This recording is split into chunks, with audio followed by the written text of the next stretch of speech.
Hi hello namaste, welcome to Neel India news.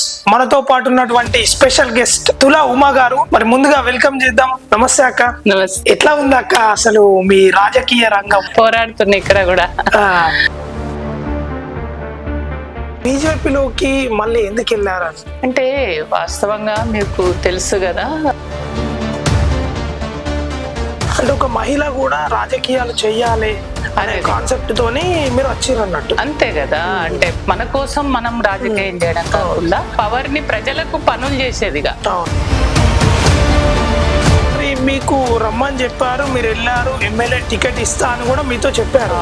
Last time లో B Pharm మీకు ఇవ్వకుండా వికాస్ రావు గారికి ఇచ్చారు. బీజేపీ అంత ద్రోహం చేస్తుందని నేను అనుకోలేదు. సంచులు మారడము, డబ్బులకు కకృతి పడ సిద్ధాంతాలన్నీ పక్కన పడేసింది బీజేపీ. ఇక నేను అదే ఫస్ట్ అదే లాస్ట్ పొలిటికల్ గా అనేది అనుకున్న, అదే పార్టీ అని అనుకున్న టైంలో నేను మళ్ళీ ఇక్కడ వచ్చి గిరి వేసుకునే పరిస్థితి వచ్చిందని బాధ అనిపించింది. మీరు సరిగ్గా బీజేపీలో ఎంతకాలం ఉండుంటారు? వేరే పార్టీలోకి వెళ్ళే ఉద్దేశం ఉందా? అదే చెప్తున్నా కదా, స్టార్టింగే చెప్పినా కదా. ఇప్పుడు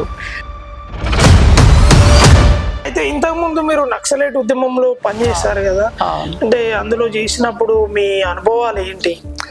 నిజంగా అంటే వాస్తవంగా మాది పల్లెటూరు. కేటీఆర్ గారు అదే విధంగా కేసీఆర్ గారు ప్రత్యేకంగా తులా ఉమ గారికి అంటే ఇంత అభిమానిస్తారు, అది ఎందుకని? అంటే నేను ఎక్కడ ఉన్నా కూడా నేను మళ్ళీ ఎమ్మెల్యే టికెట్ ఇచ్చి పోటీ చేయమని అంటే మీకు ఎట్లా ఉంటుంది? అంటే మీ ఫీల్? ఖచ్చితంగా కేసీఆర్ గారి మాట నేను కాదంటానా.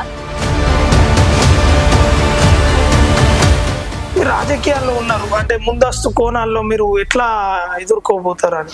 అంటే వాస్తవంగా రాజకీయాలలో మహిళలకు అవకాశాలు తక్కువ ఉంటాయి.